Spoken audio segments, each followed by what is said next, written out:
Hello, Dan Fitz here. How you doing? Daily Freedom Path, coach, Defend Freedom Project, creator, here to share with you some shocking perspective. Now, people have asked me, how did Australia get to where they are now? Uh, basically, a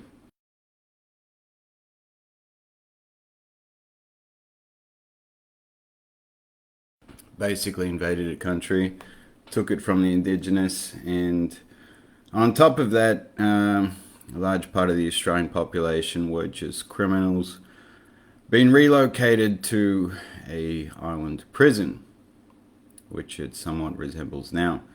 Anyway,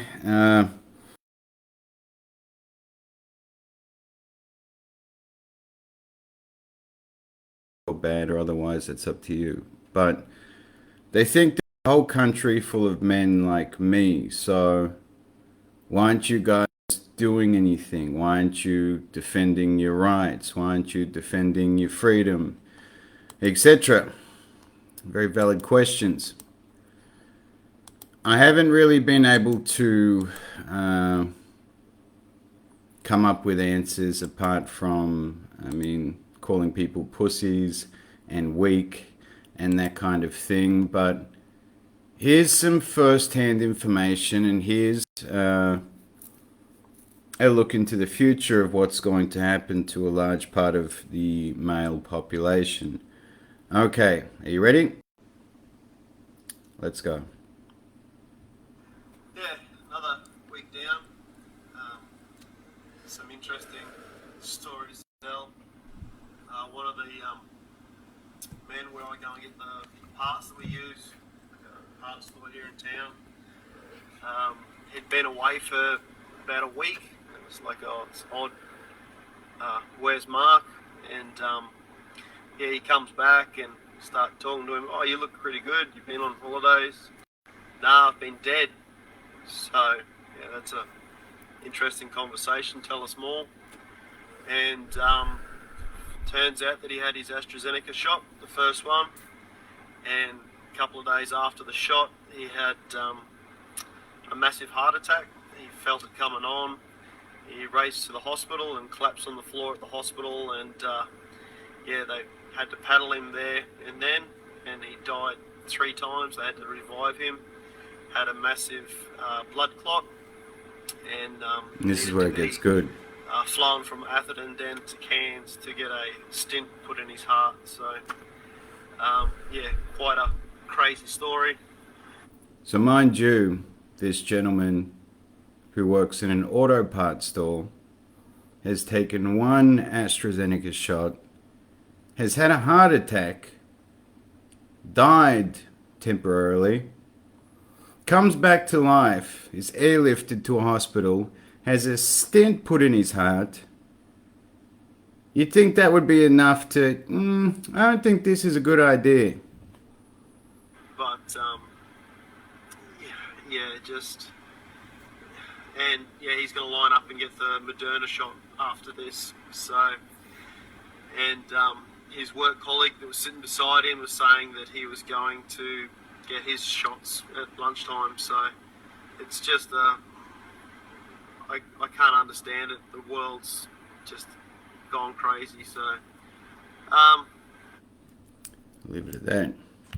That's from one of the men that I coach in Australia. What are you supposed to say to that? Those who are aware, those who know what's going on, those who refuse to take it, and even those who have a heart attack die and then realize probably, oh, that was a bad idea.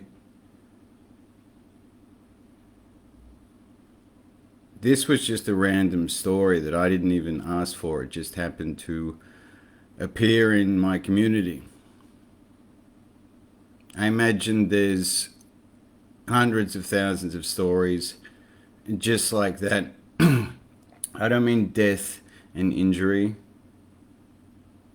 and I mean this in the nicest possible way, but fucking morons who are literally operating by some kind of fucking programming and will choose death and slavery and basically anything that doesn't make sense, including agreeing, loving your family, your friends, your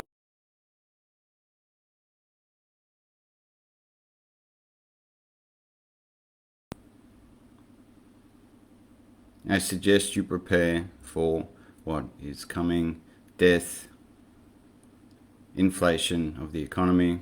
I mean, we shut it down for a year, probably by design, and dealing with a borderline fucking retarded society who seems hell-bent on dying while claiming they're trying to live. Lot to take in. Not to take in that one, but I thought I'd share that with you. I mean, please tell me science behind that, you fucking geniuses and experts out there. One shot, heart attack, death, comes back to life. And the health professional who brought this fucking man back to life and says to take the Moderna 1 second, you deserve a fucking bullet in your skull. Because the only reason you said that is for money.